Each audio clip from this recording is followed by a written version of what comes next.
राजनीती धुरंधर प्रौढ प्रताप पुरंदर सिंहासनाधीश्वर राजाधिराज योगीराज श्रीमंत श्री श्री श्री छत्रपती शिवाजी महाराज की छत्रपती शिवाजी महाराज की।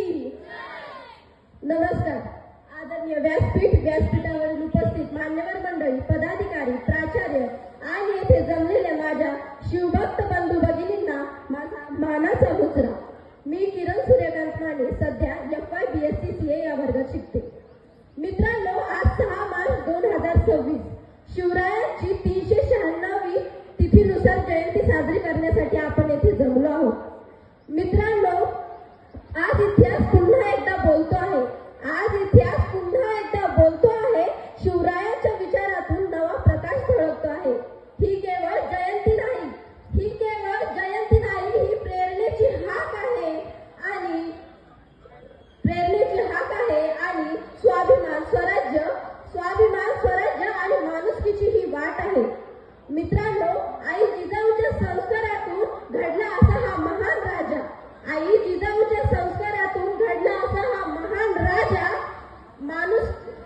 जनतेच्या मनात बसणारा माणुसकीचा साजा। आज आपण शिवजयंती साजरी करायला आलो आहोत, पण शिवजयंती साजरी का करायची, त्यामागचं कारण काय? तर मित्रांनो, शिवरायांचा विचार मनात जपावा म्हणून शिवजयंती, स्वराज्याची ज्योत मनात पेटावी म्हणून शिवजयंती, आणि शौर्य, शिस्त आणि सत्याचा मार्ग धरावा म्हणून शिवजयंती, आणि एक जबाबदार नागरिक घडावा म्हणून शिवजयंती। पण आजच्या काळात फक्त डीजे, नाचगाणी, धिंगाणा, गाड्यांना भगवे लावून फिरणे हे म्हणजे शिवजयंती असा गैरसमज निर्माण झाला आहे, आणि हा गैरसमज मोडीत काढण्याची गरज आजच्या या पिढीला आहे। मित्रांनो, पांढरे कपडे, डोक्यावरती भगवा फेटा, भगवा टोप्या, कपाळावर चंद्रकोर आणि हातात तलवारी घेऊन कोण शिवराय आणि शिवभक्त होत नसतं। त्यासाठी मर्दाचं काळीज आणि नजरेत हा सन्मानच लागतो। मित्रांनो, आज तुम्ही तलवारीने बर्थडेचे केक कापता, पण त्या काळात शिवरायांनी आणि शिवरायांच्या मावळ्यांनी त्यांनी शत्रूच्या गर्दनी कापल्या होत्या। आज जर शिवराय आणि शिवरायांचे मावळे हे बर्थडेचे केक कापताना तलवारीचा उपयोग करत असतील तर त्यांचं रक्त सळसळत असत। मित्रांनो, आज इथला प्रत्येक जण म्हणतो, राजे तुम्ही परत या, राजे पुन्हा जन्माला या। प्रत्येक जण आकांताने आरोळी घालतोय, राजे पुन्हा जन्माला या, राजे पुन्हा जन्माला या। पण का यावं राजांनी पुन्हा या अशा मातीत जन्माला, जिथे हे राज्य हिंदवी स्वराज्य आणि हे स्वराज्य झाल्यानंतर हे सुराज्य व्हावं यासाठी रक्ताचं पाणी केलं, आणि याच हिंदवी स्वराज्यात आज या हिंदवी स्वराज्याला कलंकित करणाऱ्या घटना दिवसा ढवळ्या अमानुषपणे घडत आहेत। काय हे पाहिलं यावं राजांनी या मातीत पुन्हा? काय यावं राजांनी या मातीत पुन्हा जन्माला, जेव्हा शिवरायांनी आणि शिवरायांच्या मावळ्यांनी स्वतःच्या जीवाचं दान केलं, वेळ प्रसंगी स्वतःचं बलिदान दिलं, आणि याच गडकिल्ले जिंकले, आणि याच गडकिल्ल्यांवरती आज दारूच्या, प्लॅस्टिकच्या बाटल्या, गुटखा, विमल, मावा याचा कचऱ्याचा ढीग साचलाय। काय हे बघायला यावं महाराजांनी पुन्हा जन्माला? अरे काय यावं महाराजांनी पुन्हा जन्माला, ज्यांनी स्वतः किल्ले बांधले, स्वतः किल्ले जिंकले, त्यांनी तरीही कधी स्वतःचं नाव सुद्धा त्या गडकिल्ल्यांवर लिहिलं नाही, आणि ह्याच गडकिल्ल्यांवर आजचे काही महाभाग जाऊन स्वतःची नावं कोरतात। काय हे पाहिलं यावं राजांनी जन्माला?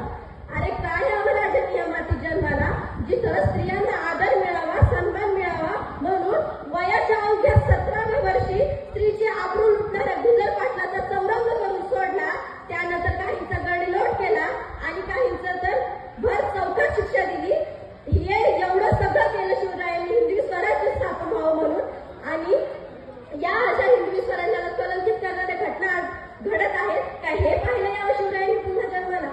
अरे शिवरायांनी आपल्याला शिकवलं, माणुसकी हाच खरा धर्म आहे। आई, बहीण आणि मुलगी फक्त स्वतःची नाही तर दुसऱ्यांच्या घरची सुद्धा जेव्हा सुरक्षित असेल तेव्हाच खऱ्या अर्थाने हा समाज सुरक्षित आणि सक्षम होईल। मित्रांनो, मुलींकडे वाकड्या नजरेने पाहणं यात कसलं शौर्य नाही, तर तिच्या सन्मानासाठी उभं राहणं ह्यात खरं शौर्य आहे।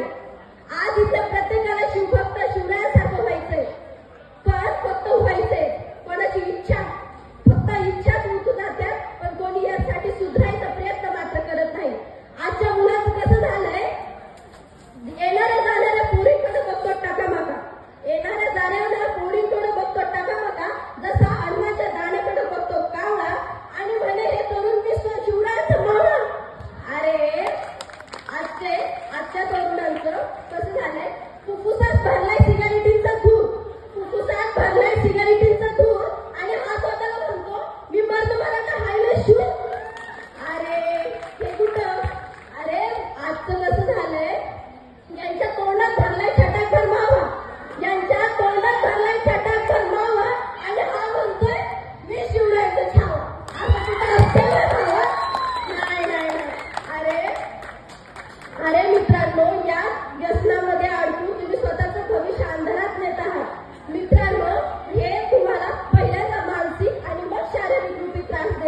उसने दवा में हमें छत्र